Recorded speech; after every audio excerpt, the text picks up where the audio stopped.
মুর্শিদ বাবাই আমদাদুল হক পাগল কইরাছে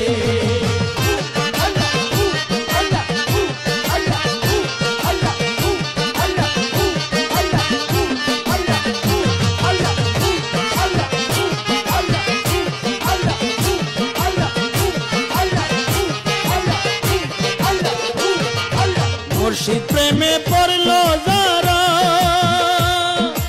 জীবন তাকিতে মোরা মুর্শিদ প্রেমে পড়লো